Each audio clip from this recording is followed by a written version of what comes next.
한 주간의 집값 흐름과 주요 부동산 현안, 부동산경제연구소 김민만 소장과 함께 알아봅니다. 안녕하세요. 안녕하세요. 사실은 부동산경제연구소장이라기보다 연예인 아니에요 이제? 아마 예능 막 종횡무진하고. 소장님, 제가 팩트체크 하나 할 게 있는데 네. 소속사에 들어가셨다는 얘기가 있어요. 진짜예요? 예, 소속사 12월. 진짜예요? 12월에, 예. 소속 연예인이 누가 있어요? 그 같은 회사에. 김국진 씨, 김구라 씨 있는. 와, 찐 예능인 김인만 소장과 함께 2026년 병오년 새해 첫 아파트 시장 주간 동향 알아보는 프로그램이 우리밖에 없잖아요. 그렇죠, 그렇죠. 연예인 겸 부동산 경제연구소장. 첫 번째 통계 어떤지 좀 볼까요? 네, 2026년 1월 1일 첫 통계입니다. 조사 시점이 1월 5일이니까 사실상 2026년 시작되고 첫 조사인데요. 한국 부동산원 상승률을 보게 되면 서울부터 말씀드리면 0.18%입니다. 작년 12월 5주차 네. 0.21%니까 0.03%포인트 살짝 상승폭이 축소는 됐는데 이걸 가지고 이제 축소됐다라는 의견들도 있고 여전히 0.18%다 상승이다라고 말하는 분들도 있는데 그래도 시작하고 확대되지 않은 것만 해도 저는 심리적으로 확대되면 또 뉴스에서 막 확대됐다고 나올 거잖아요. 네. 그래서 일단은 좀 다행이라는 생각이 들고요. 강남 3구도 보게 되면 12월 5주차 대비 1월 1주차가 상승폭이 다 줄긴 했습니다. 서초구도 0.28에서 0.27로 줄어들었고요. 송파구도 0.33에서 0.27로 줄어들었기 때문에 전반적으로 뭐라 그럴까요? 안정을 찾는다고 할 수도 있을 것 같고요. 워낙 대출 규제가 좀 강하게 들어왔기 때문에 제가 며칠 전에도 이제 압구정하고 강남에 한번 임장 갔었는데 실제로 거래는 안 되더라고요. 50억 아파트 대출 2억 나오는데 2억 받아서 취득세도 못 내니까 네. 아무래도 돈 있는 사람들도 현금 50억, 70억을 한 번에 밀어넣기에는 네. 여전히 집값이 2025년에 많이 올랐다라는 부담감도 좀 가지고 있기 때문에 일단 거래는 좀 안 되는 상황입니다.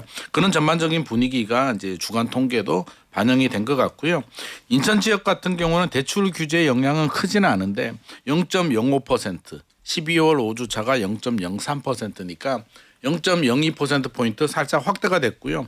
송도가 있는 연수구가 0.09%, 금단신도시 청라가 있는 서구가 0.09. 네. 전반적으로 인천은 소리 소문 없이 조금씩 상승폭이 확대가 되고 있습니다. 꽤 많이 올라왔네요. 네, 경기도는 여전히 지역에 따라서 온도 차이 극명하게 갈려지고 있습니다. 그래요. 우리 소장님 목소리에 아직도 감기 기운 살짝 붙어 있다고 네. 걱정하는 의견하고 예민하십니다. 다들 미우새 보셨다고. 소장님 텔레비에서 봤어요. 이런 분들이 많으신데 텔레비. 여기서 오늘 아까 저 아래 너무 내려가서 제가 못 찾고 있는데 동산이 형, 인만이 형 이렇게 보내주시는데 그래요. 오늘도 아주 피가 되고 살이 되고 재미진 방송. 근데 10.15 대책 이후에 주춤하다고 서울 아파트 시장 거래 잘 안 되는 것 같은데요. 이런 말씀 드렸는데 거래량하고 매수 심리가 다시 살아나요? 제가 앞서서 임장 갔던 데가 압구정하고 이제 강남 반포라고 했잖아요. 강남 3구는 거래량이 줄어들었습니다. 아무래도 늘어나는 게 이게 정상이 아니잖아요. 이게 2억밖에 대출이 안 나오는데 강남을 제외한 지역들은 상황이 조금 더 다릅니다. 일단 서울 아파트 거래량 서울시 부동산 정보광장을 보게 되면 11월 거래량이 오늘 날짜 기준으로요. 3,339건 많이 줄어들었습니다. 9월, 10월이 8,000건이 넘었거든요. 네. 9월이 8,600건 정도 나왔고요. 10월이 8,500건이니까 11월이 3,339건이면 거의 한 60% 수준으로 뚝 떨어졌는데 12월 거래량이 4,000건이 넘었습니다. 4,063건인데 아직도 신고 기간이 이번 달 말까지니까 한 2주 정도 남았잖아요. 그러면 한 4,500건 정도까지는 네. 올라갈 것 같습니다. 11월보다 마지막 12월이 거래가 더 됐다는 거고 사실 4,000건이 넘어가게 되면 거래가 적다고 우리가 할 수가 없죠. 4,000건이면은 평소에 아무 일도 없을 때 대비해도 많은 편 아니에요? 꽤 있는 편입니다. 이게 9월, 10월 8,000건이 비정상적으로 그렇죠. 거래가 굉장히 많았던 거고요. 작년 이맘때 1년 전으로 돌아가게 되면 2025년 1월 그때 막 계엄이 일어나고 할 때 그때가 2,000건이 안 됐거든요. 1,000몇백 건이었으니까 4,000건은 거래가 꽤 많이 되고 있다라는 걸 우리가 느낄 수가 있다. 강남 3구, 용산구를 제외하고는 거래가 되고 있는 상황이고요. 매수 심리 KB 부동산에 따르면 86.1이 나왔는데 4주 연속 오릅니다. 그래서 4주 연속 오르는 게 저는 좀 의미가 있다. 11호 대책 발표되고 12월부터 매수 심리가 올라간다는 얘기는 네. 집 한번 사볼까? 사고 싶다 하시는 분들이 늘어나고 있다는 것이니까 이게 올해 1월, 2월 시장 지금은 약간 주춤하고 있습니다만 여차하면 어떤 트리거가 생길지 정부의 공급 대책이 트리거가 될지는 모르겠습니다만 지금 강남 3구, 용산구 빼고는 생각보다는 좀 움직임이 있다. 그리고 그쪽 지역들 노도강에 있는 네. 지역들은 조금 더 있습니다. 그러게요. 지금 뭐 팬들이 문자 엄청 보내시는데요. 김인만 소장님 인상이 참 좋으세요. 믿음과 신뢰의 김인만. 이거 약 광고 같은데 상성님이 의견 주셨고 정민님은 우리 박연미의 목돈연구소 찐팬이세요. 신랑은 차에서 전 집에서 듣고 있어요. 그리고 은미님은 주식 공부하러 왔다가 부동산 연구소 듣고 집 사야겠다고 생각을 하고 경매로 집까지 사셨대요. 잘하셨네요. 이 행동력, 추진력. 그리고 은주님 바빠지셔도 목돈연구소는 계속 오셔야 해요 하셨는데 당연하죠. 이거 종신계약이 돼 있잖아요. 종신계약. 우리 들어올 땐 맘대로 들어와도 나갈 땐 맘대로. 노예계약. 나갈 수가 없게 돼 있어요. 지난주 제가 이게 목돈연구소 끝나고 택시 타고 갔거든요. 그러니까요. 택시 기사님이 네. 조금 전에 목돈연구소 들었는데 아니 여기 타셨냐고. 이제 막 알아보시고 그나저나 노도강 금관구 지역은 서울의 외곽 지역이라 네. 상대적으로 청년층이나 첫집 마련하는 분들이 많이 접근하는 지역이라고 말씀드렸는데 네. 거래는 줄었는데 가격은 더 비싸졌대요. 이거 왜 그럴까요? 일단 가격은 올랐고요. 거래는 이제 2분기 대비 줄었다는 얘기입니다. 1분기 이제 2025년 얘기를 좀 해보게 되면 노원구 얘기를 좀 해보겠습니다. 노도강, 금강구 다 공동 사항인데 1분기가 350건 거래가 되다가 작년 2분기가 536건, 53% 늘어났고요. 가격은 4.58% 상승을 했는데 3분기가 373건, 4분기가 357건. 1분기하고 이제 비슷한 수준이긴 한데 가격은 계속 올랐습니다. 3분기 대비 4분기가 4.6% 올랐는데 갭 투자 대출 규제가 강화되다 보니까 서울에서 현금 한 3억 정도 가지신 분이 접근할 수 있는 지역 바운더리가 노도강, 금강구, 중랑구, 은평구 쪽으로 되다 보니까 이제 많은 분들이 들어가는데 최근에 이슈가 하나 있었습니다. 네. 노원구의 월계동에 광운대역에 보게 되면 미미삼이라는 아파트가 있거든요. 미미삼. 미룡, 미성, 3호, 3차 재건축 아파트인데 네. 여기 23평이 최근에 논란이 됐던 게 11억에 거래가 됐대요. 오, 많이 근데 올랐네요. 많이 올랐죠. 작년 12월에 9억 4,500. 예. 한 달 만에 11억 거래가 되니까 이건 무슨 일인가. 이게 재건축 단지다 보니까 아무래도 기대감도 반영이 되고 최근의 분위기가 여기는 대출이 이제 6억까지 나오다 보니까 현금 한 5억 있는 분들이 접근을 하고 있는 것 같습니다. 제보를 좀 받아보니까 네. 상계동 쪽에 최근에 부동산에 들렀는데 손님들이 꽤 많이 있더라라는 제보들도 들어오는 거로 봐서 강남 3구, 용산구는 거래가 잘 안 되는데 대출이 워낙 안 나오니까 오히려 한 3억, 5억 가지신 분들은 여전히 불안한 마음을 가지고 내 집 마련을 연초부터 움직이고 있는 것 같습니다. 그러면 날 풀리고 나면은 시장 상황이 또 어떻게 될지 아까 매수 심리 이런 거랑 합쳐서 보면은 좀 계산을 해보셔야 될 것 같은데 작년에 보니까요 전국적으로 강제 경매에 붙여진 집합 건물이 되게 많았대요. 네. 근데 집합 건물이 뭐예요, 소장님? 집합 건물이라고 하면 말 그대로 이제 집합적으로 어떤 세대가 몰려 있는 그러니까 아파트, 연립, 다세대 이런 주택들을 집합 건물이라고 합니다. 그래서 집합 건물에 강제 경매가 늘어났다라고 하는데 강제 경매가 있으면 임의 경매가 이제 두 군데가 있는데 네. 강제 경매는 뭐냐면 쉽게 생각하면 세입자가 집주인한테 전세금 빌려주고 만기가 됐는데 전세금 못 받습니다. 네. 그러면 경매를 넘겨야 되는데 마음대로 넘길 수는 없잖아요. 네. 그러면 법원에 가서 판결문을 받아서 경매를 넘기는 걸 강제 경매라고 하고요. 전세금 못 받은 분이 그만큼 많다는 얘기군요. 결론은 그렇습니다. 임의 경매는 이제 은행이 돈 빌려주게 되면 뭘 합니까? 등기부 등본에 근저당을 설정하잖아요. 그렇죠. 나는 판결문 안 받아도 등기부 등본에 근저당이 있으니까 바로 경매 넘겨버립니다. 이거는 임의 경매라고 합니다. 그래서 이제 뉴스를 보실 때 임의 경매가 늘어났다라고 하면 은행에서 돈 빌렸다가 못 갚는 대출 못 사람들이 갚는 사람. 많구나. 네. 강제 경매가 늘어났다고 한다면 전세금 못 돌려받은 사람들이 많았구나라고 이제 우리가 유추를 할 수가 있는데요. 집합 건물의 강제 경매가 2025년 지난해 38,524건, 2010년 통계 작성 이후로 최고치라고 합니다. 그 얘기는 여러 가지 이제 딱 느낌이 오시죠?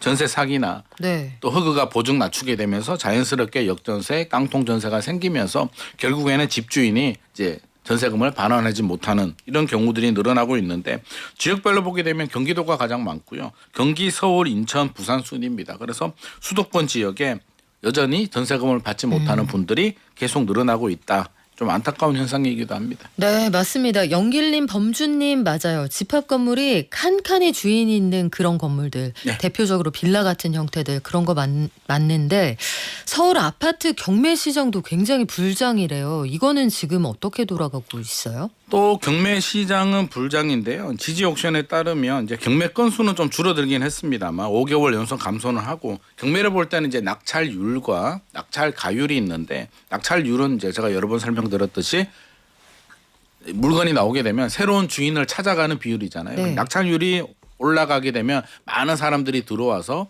많이 낙찰을 받았다는 얘기인데 낙찰률은 살짝 떨어졌습니다. 7.8% 정도. 11월 대비 12월이 떨어졌는데 낙찰 가율이 이제 눈에 띄는데요. 올랐습니다. 102.9%.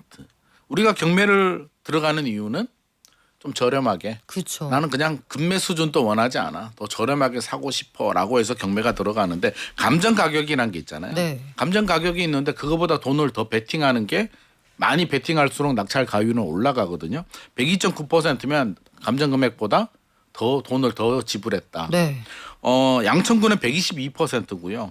성동구는 120%입니다. 강동구 117%니까 많은 구에서 돈을 더 베팅했다는 건데 그 얘기는 이제 우리가 해석을 해보게 되면 최근에 토지거래가 구역 때문에 많이 불편해 하시잖아요. 경매는 토지가 적용이 되지 않습니다. 실거주 의무가 적용되지 않다 보니까 세입자한테 이제 전세 끼고 살 수 있다라는 굉장한 장점이 있고요. 지금 경매가 이렇게 물건이 나오는 물건들은 6개월에서 8개월 전에 이제 시작을 했단 말이에요. 그러면 집값이 하반기에 많이 올랐잖아요. 아, 2025년. 지금보다는 좀 싸겠군요. 오르기 전 가격의 감정 가격이다 보니까 양천구 122% 하더라도 금매보다도 훨씬 더 저렴하니까 시장의 수요자들은 그렇게 잘 모르지 않습니다. 똑똑합니다. 그래서 최근의 분위기가 집값 상승의 분위기 서울이 집값 많이 올랐다라고 네. 우리가 판단을 하면 될 것 같습니다.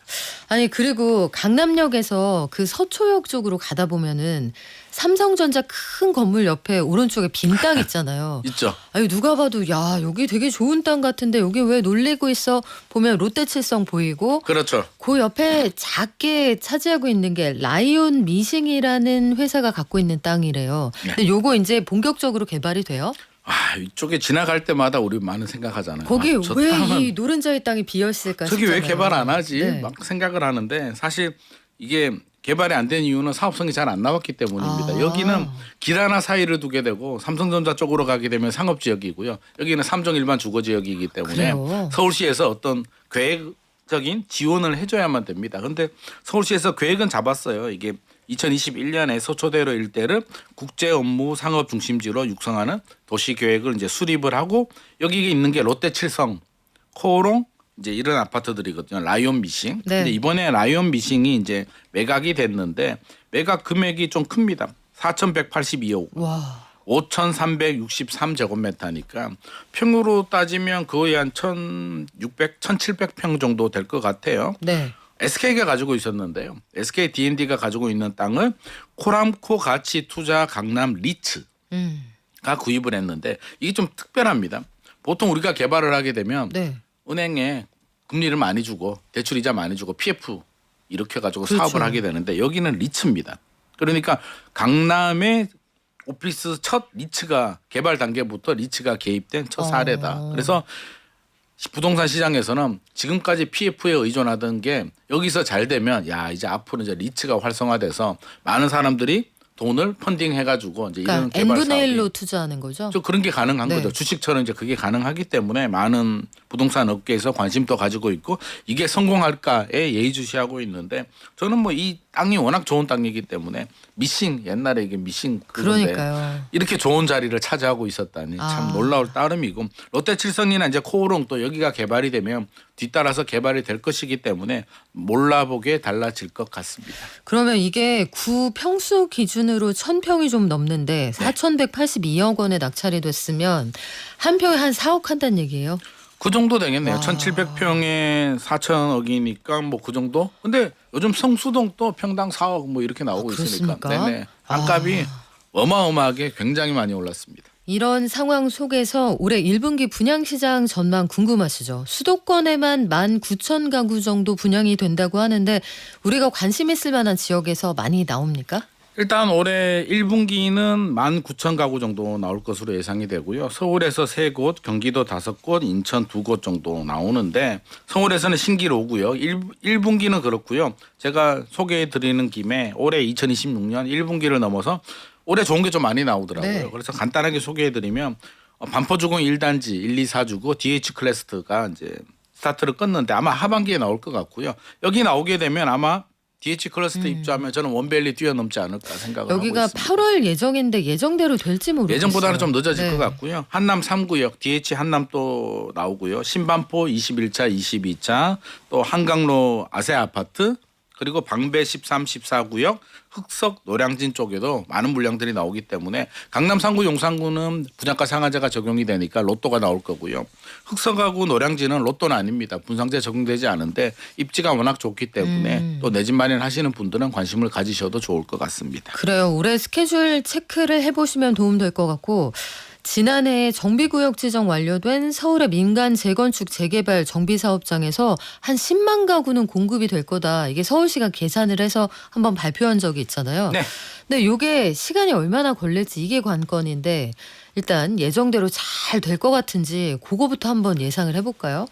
예정적으로 잘 될지는 일단 조합에 달려 있는 것 같고요. 결국에는 공사비 문제입니다. 공사비와 분양가 문제가 최종 결정을 할 것 같고요. 서울시에서는 18.5년 걸리는 걸 12년으로 신속통합계획으로 행정적인 부분은 이제 많이 단축했다. 네. 그래서 이론적으로 예를 들어서 41곳을 작년 1에서 9월까지 정비구역 고지된 게 6만 400가구 정도인데 이게 재개발 재건축이 되면 3만 3천이 더해지고 12월까지 하게 되면 10만 가구 정도 된다는 건데 이게 지금 당장 입주하는 건 아니고요. 지금 하더라도 한 10년 정도 이제 구역 지정했으니까 정상적으로 진행이 되더라도 네. 10년에서 15년 정도는 생각을 해야 되니까 2026년 입주 물량 부족한 부분에 대해서는 해소하기는 좀 어려운 부분이 있으나 이렇게 공공분양 정부는 공공분양 열심히 하고요. 서울시는 또 정비사업 열심히 지원하다 보면 10년 후에는 또 서울 주택시장이 안정되는 날이 올 수도 있을 것 같습니다. 지금 대법원이 다가구 주택 중개할 때 중개인이 선순위 임대차가 있는지 없는지 요거 확인할 의무가 있다 이런 판결을 내렸는데 사실 이게 집 구하는 사람 입장에서는 네. 아니 부동산에 그럼 그거 믿고 가려고 거기 중개사한테 수수료 내면서 가는 건데 이걸 그동안 안 해줬단 말이야 이런 생각도 들거든요. 네. 요게 어떤 부분에서 논란이 되는 거예요? 이게 다가구 주택이라고 하거든요. 다가구 주택은 이제 주인 건물주는 한 명인데 각 세대로 호실별로 이제 여러 임차인들이 거주하고 있습니다. 이게 근저당을 잡아두게 되면 이게 호실별로 잡히는 게 아니라 건물로 잡히다 보니까 예를 들어서 제가 301호에 들어왔는데 101호나 201호가 언제 입주했는지 이게 내가 순위가 어떻게 되는지 근저당이 얼마 있는지를 확인하기가 어렵기 때문에 공인중개사가 설명하도록 되어 있는데 공인중개사도 어떤 열람할 수 있는 권한이 없다 보니 주인한테 물어보고 이제 하는데 주인이 협조를 안 해주게 되면 현실적으로 어려운 부분이 있습니다. 쓱 설명을 하고 주인이 협조를 안 해줘서 내가 그냥 요 정도까지만 알려줄게라고 네. 했는데 이게 나중에 문제가 되면서 소송이 진행이 됐고요. 대법원까지 갔다는 얘기는 이게 1심, 2심에서 엇갈렸다는 얘기잖아요. 그렇죠? 그래서 1심에서는 네. 그 임차인 손을 들어줬고요. 2심에서는 중개사 손을 들어줬습니다. 근데 대법원에서는 그래도 중개사가 해줘야 된다라고 판결을 내렸기 때문에 저는 중개사한테 열람할 권한 또 주면서 일을 더 잘할 필요는 있을 것 같습니다. 네, 지금까지 부동산 경제연구소 김임란 소장과 함께했습니다. 고맙습니다. 감사합니다.